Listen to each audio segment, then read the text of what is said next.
Hello everyone, welcome back to the channel. Today I'm sharing my thoughts on Chronos Before the Ashes for PlayStation 4. If you're into action RPGs, especially those Souls-like titles with a twist, this one might be worth checking out. So, what's the deal with Chronos? Well, it started as a VR game, but don't worry, it's totally playable on the PS4 without any VR gear. The game drops you into a mysterious, moody fantasy world with a little sci-fi sprinkled in, and it really nails the immersive atmosphere that kept me hooked. The gameplay feels familiar if you've played any Souls-like games before. Combat is all about stamina management, timing, and patience. It's challenging, but fair. Expect to die a few times, but not in a frustrating way. The pace is slower and more deliberate, which might take some getting used to, but it actually fits the overall vibe of the game. Now, the standout feature here is the aging mechanic. Every time your character dies, they age by a year.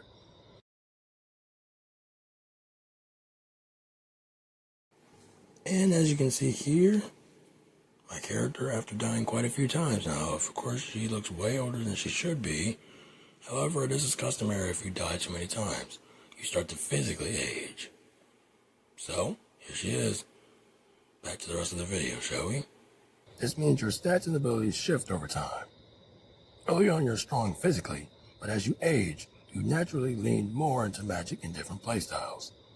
It's a really fresh take that makes every death feel meaningful and adds a cool layer to your progression. Visually, the game is simple but effective. The art style and lighting create a haunting mood, even if it's not the flashiest title out there.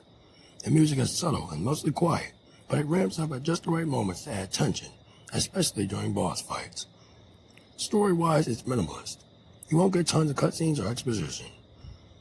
Instead, the game lets you piece together lore from the environment and gameplay, which is a nice touch, if you like that kind of mystery. Now, for those trophy hunters out there, there's a bit about going forward for the Platinum Trophy. It took me 2 full playthroughs to unlock everything.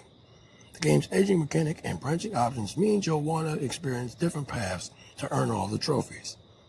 Be aware that some trophies are easy to miss if you don't use a guide, because they require very specific actions or choices that aren't clearly highlighted in-game. So if you're aiming for 100%, a trophy guide is definitely helpful. One trophy that stands out as particularly challenging is called Old Enough.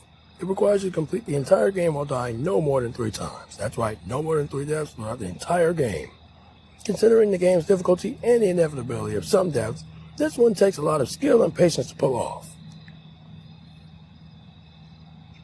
It adds another layer of challenge to those seeking it. A couple of things to keep in mind. The combat can sometimes feel a little stiff compared to big budget games, and the graphics reflect the game's smaller budget, so don't expect ultra-realistic visuals. But overall, Chronos Before the Ashes is a solid, focused adventure game that brings something unique to the action RPG genre. If you're looking for an atmospheric game with thoughtful combat and a clever twist and progression, I think you'll enjoy this one a lot. For my final score, I give Chronos Before the Ashes a 3.5 out of 5, which translates to a 7 out of 10. It's not perfect, but it offers a refreshing experience that's worth your time, especially if you like atmospheric RPGs with unique mechanics. Thanks for watching. If you like this review, you know what to do. And as I say this time and every time, Buster Gundo, signing off now. Be safe, be smart, be silent. For whatever's done darkness eventually comes to light. Be safe out there.